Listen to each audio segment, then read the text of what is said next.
Bonjour à vous, bienvenue à votre émission Le Point Virgule.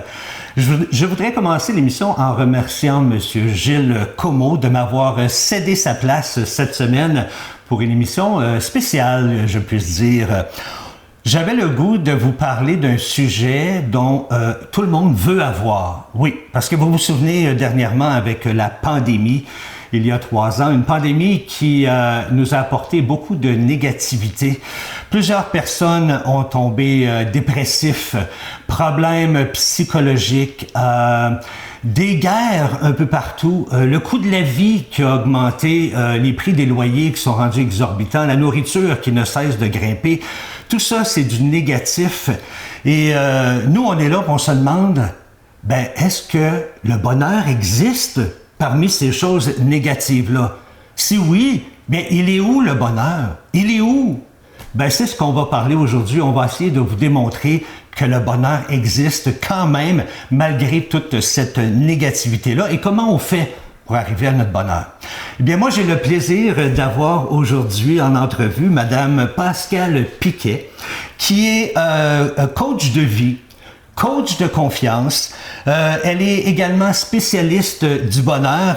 Elle est écrivaine. Elle a écrit plusieurs bouquins et elle a participé également à de nombreuses émissions de télévision et de radio. Alors, on l'accueille avec grand plaisir. Madame Pascale Piquet, bonjour. Bonjour Dany, et bonjour à toutes les personnes qui nous écoutent aujourd'hui.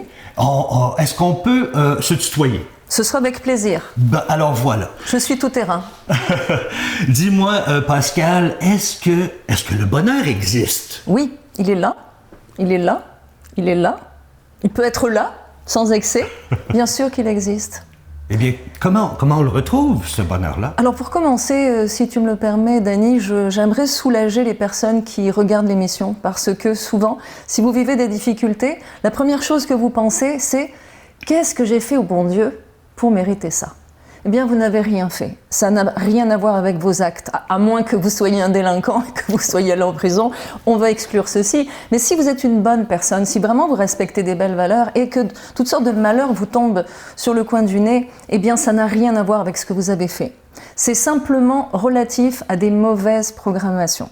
Ce que j'entends par là, c'est que de votre conception jusqu'à aujourd'hui, vous êtes programmé par les personnes toxiques et négatives qui vous ont encadré, et les événements malheureux qui vous sont arrivés et qui vous ont donné une mauvaise perception du monde et une mauvaise perception de vous-même.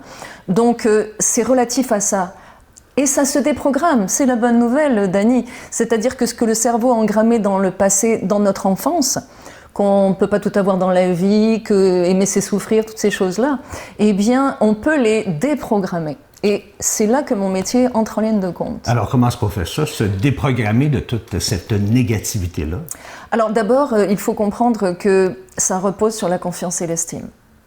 Tous les maux des êtres humains, excluant les problèmes de santé mentale, reposent sur la confiance et l'estime. Si vous en manquez, vous allez avoir toutes sortes de problèmes. C'est l'effet domino. Ça va mal dans la vie privée, ça va mal dans la vie professionnelle, ça va mal dans la vie sociale. C'est l'effet domino.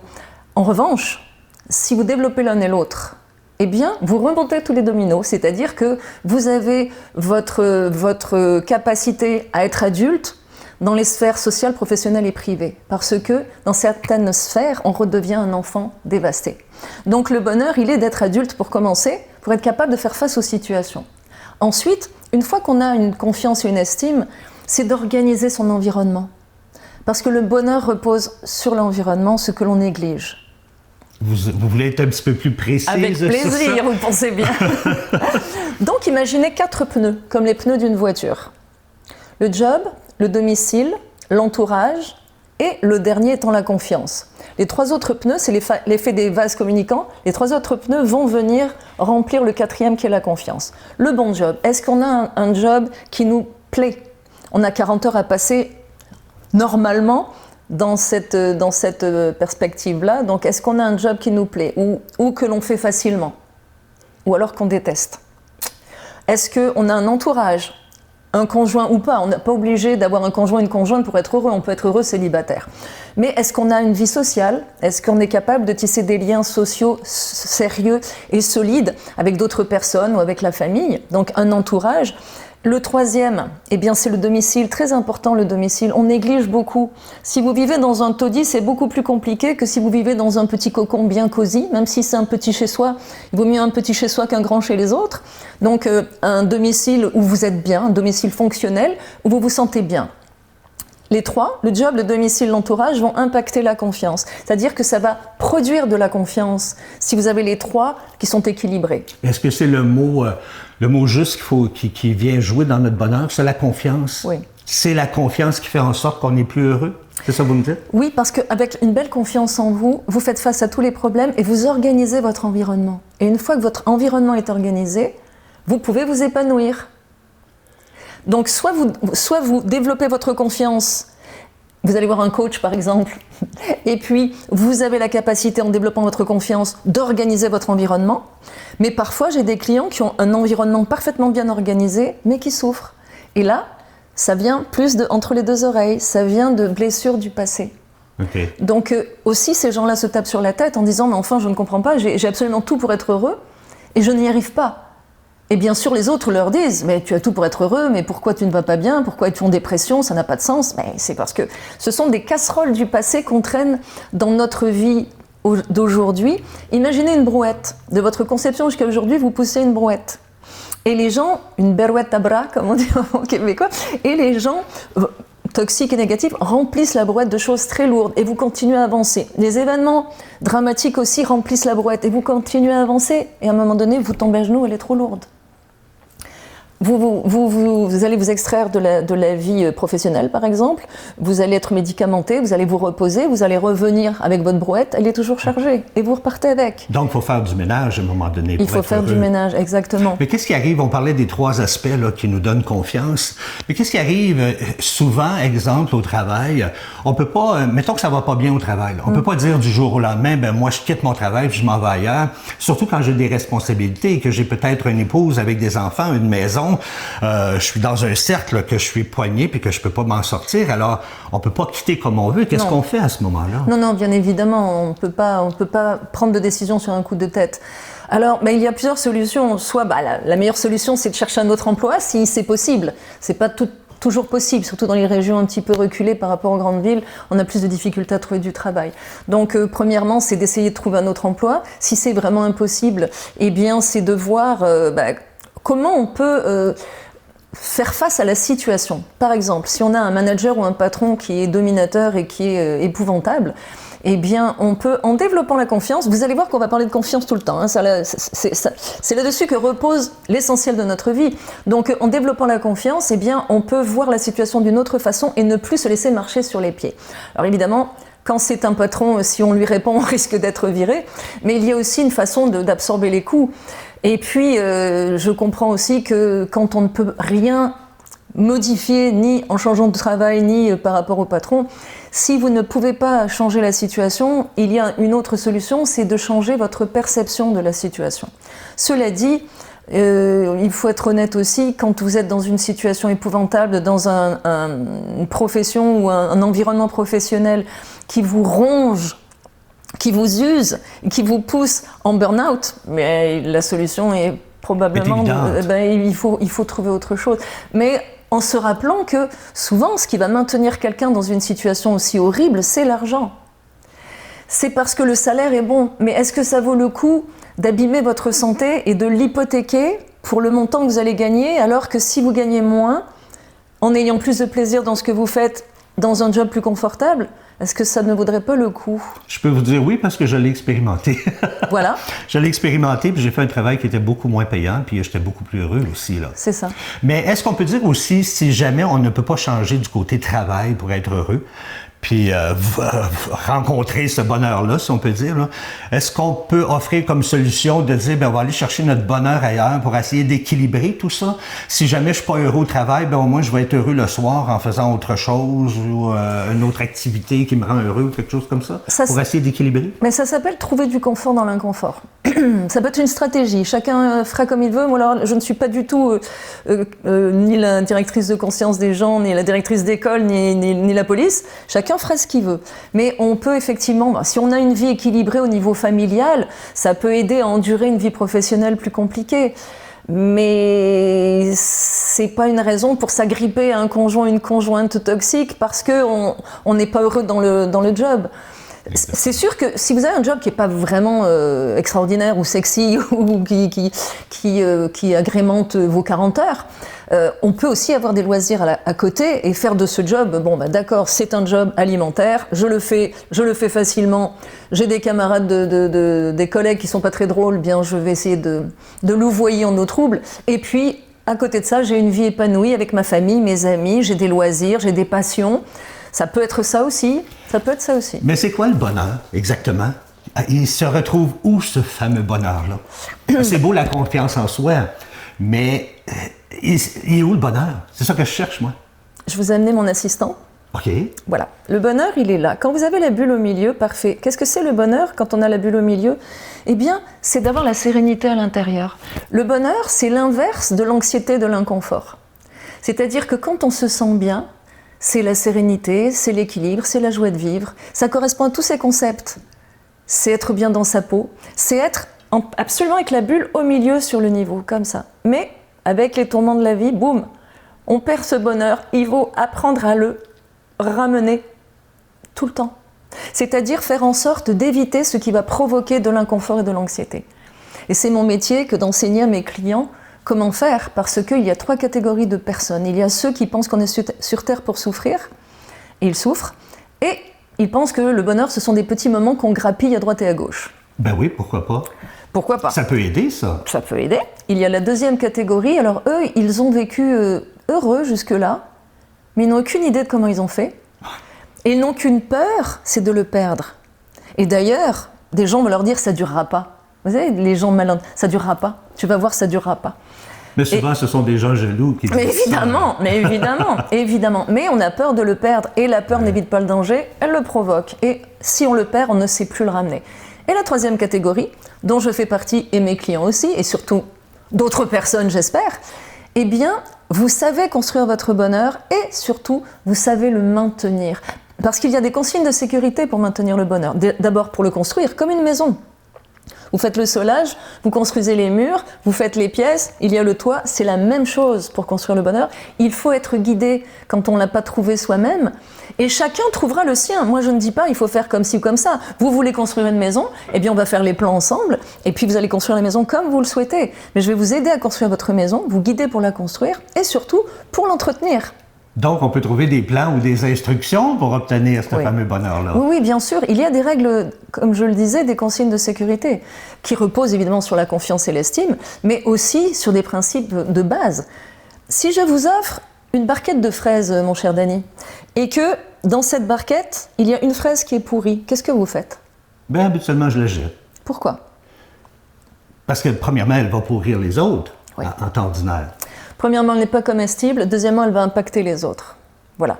Eh bien, pourquoi est-ce qu'on garde une personne toxique dans notre vie? Alors qu'on a tous le réflexe de sortir la fraise qui est affectée, on va la sortir de la barquette. Mais une personne qui est toxique, qui nous nuit, qui va même nous pousser en dépression ou en burn-out, on va la garder dans notre vie. Mais ça, c'est facile à dire quand, exemple, c'est un ami ou une personne qu'on connaît juste comme ça, mais quand c'est un membre de la famille, c'est différent. C'est différent dans l'émotion, mais ce n'est pas différent dans les faits, parce que vous ne pouvez aimer que des gens aimables. Si vous aimez quelqu'un qui ne l'est pas, c'est soit du masochisme, soit de la dépendance affective. Écoutez, on va s'arrêter pour une courte pause, le temps de digérer tout ça. Et au retour de la pause, eh bien, je suis allé demander aux gens à l'extérieur qu'est-ce qu'ils pensaient du bonheur. Est-ce qu'ils avaient, eux, le bonheur facile? On regarde ça après la pause.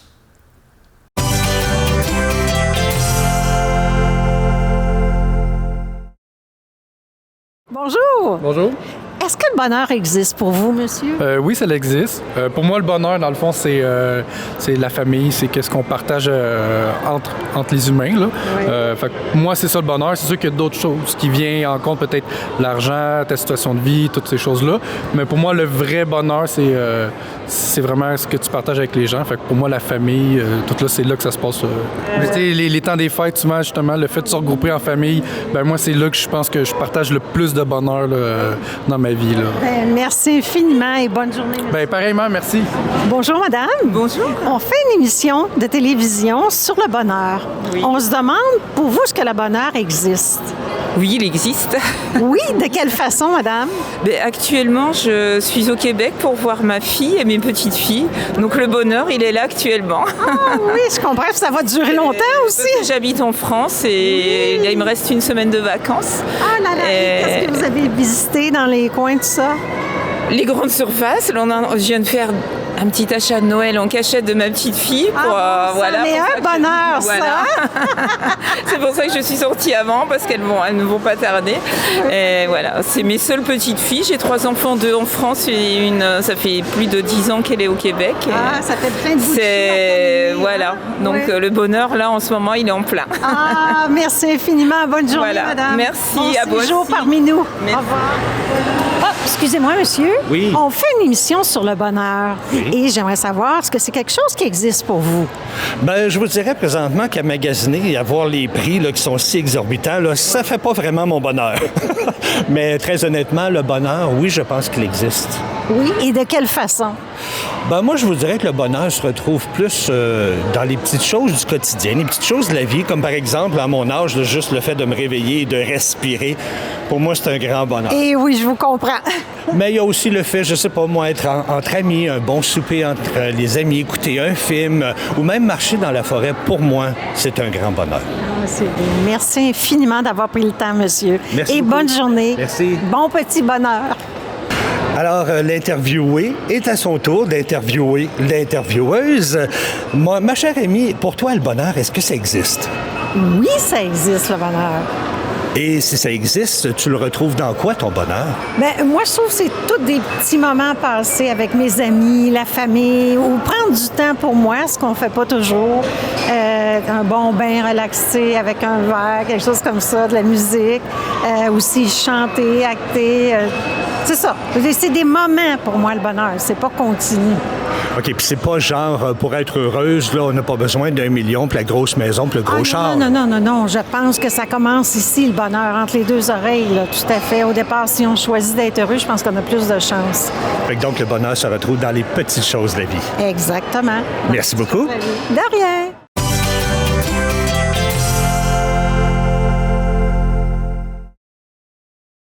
Comme on a pu voir avec les gens que j'ai questionnés, eh bien, ça dépend des personnes. Il y a des gens qui ils ont le bonheur facile pour certaines choses. C'est drôle de voir ça entre les différentes personnes. Mais juste avant la pause, on parlait d'un environnement toxique. Et je disais que, peut-être se débarrasser d'un ami ou d'un collègue, c'est un peu plus facile que de se débarrasser de quelqu'un de la famille, par exemple. On a-tu des trucs, c'est quelqu'un de la famille qui nous rend la vie difficile? C'est pas une question de trucs, c'est une question de se respecter. Personnellement, j'ai une mère avec laquelle je n'ai jamais eu de lien qui se soit tissé depuis ma naissance. J'ai été élevée par mes grands-parents une partie de mon enfance. Et parce qu'elle s'évertuait à chaque fois... refléter de moi une image erronée, c'est-à-dire qu'elle pensait que j'étais en dépression et puis écervelée et irresponsable. J'ai quand même 62 ans.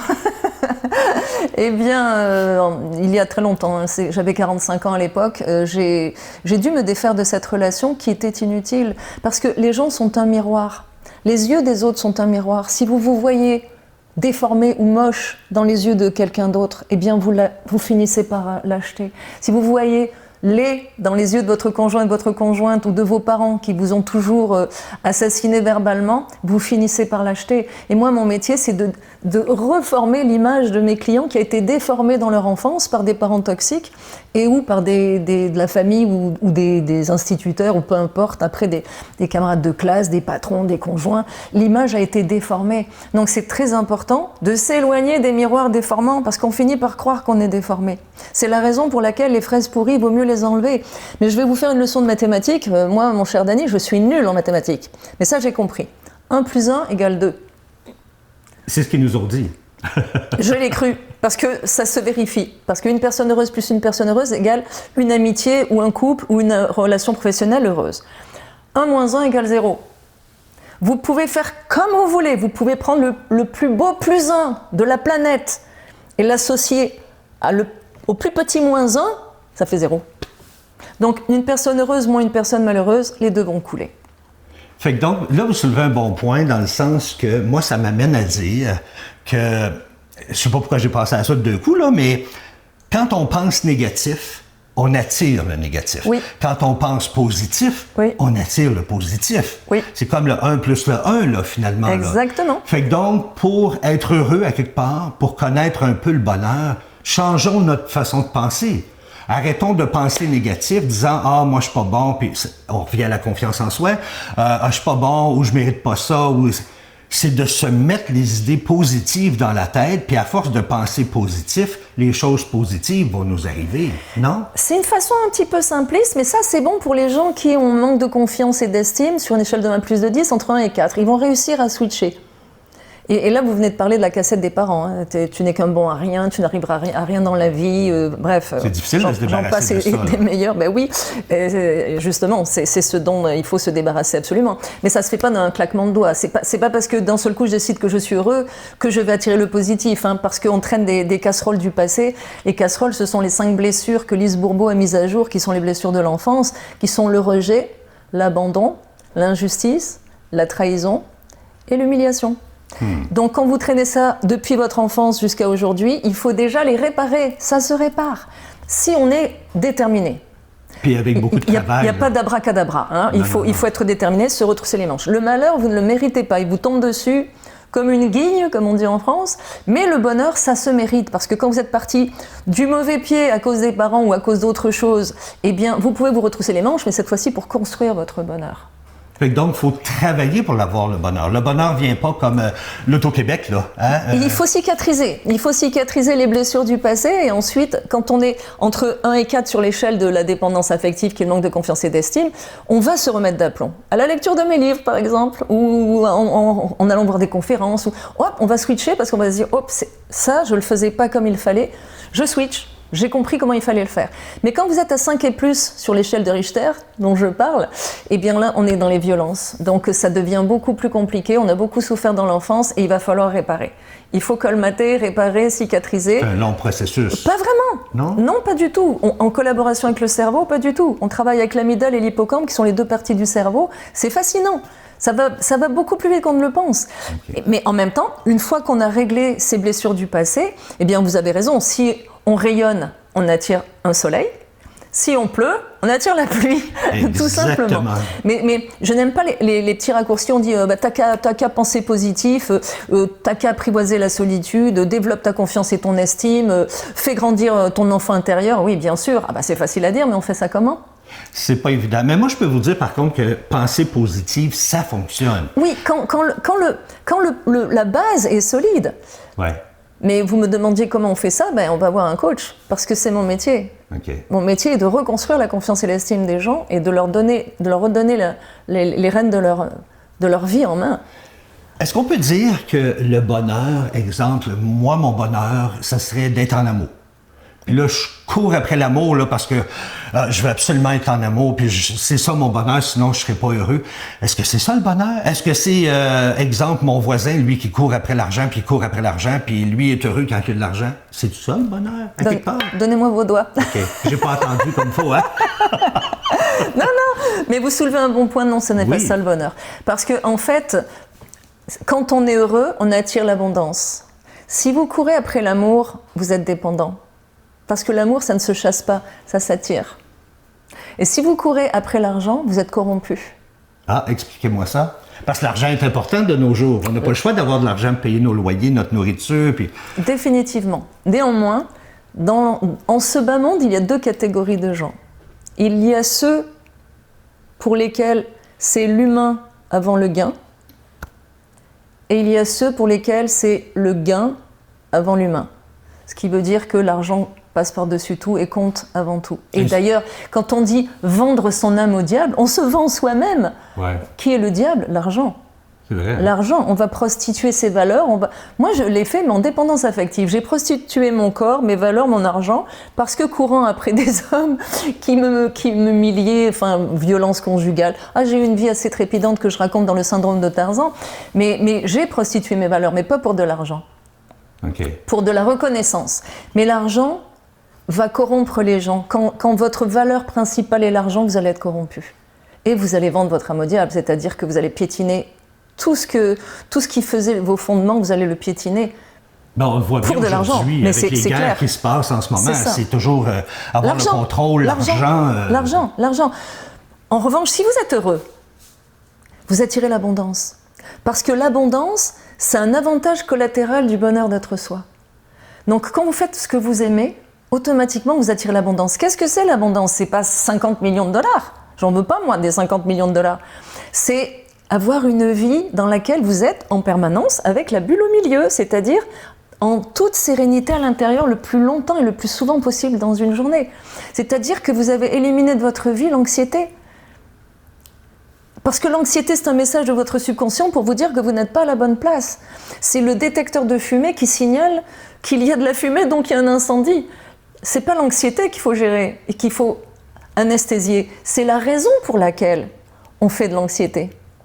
Et l'anxiété est là pour nous dire tu n'es pas avec le bon conjoint, ou tu n'es pas dans le bon job, ou tu n'es pas dans le bon domicile, ou il y a quelque chose qui ne va pas. C'est un signe. Elle va crier jusqu'à ce qu'on règle ça, et là d'un seul coup, on retourne à la sérénité. Comme le funambule sur un fil.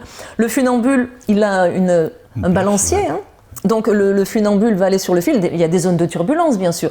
Ben, évidemment, des fois, la bulle, elle part d'un côté ou de l'autre, mais il faut la ramener.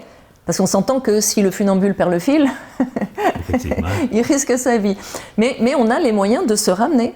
Mais vous avez ouvert un autre point que je trouvais intéressant. Tantôt, vous avez parlé que vous avez tombé bien bas, vous avez eu des problèmes.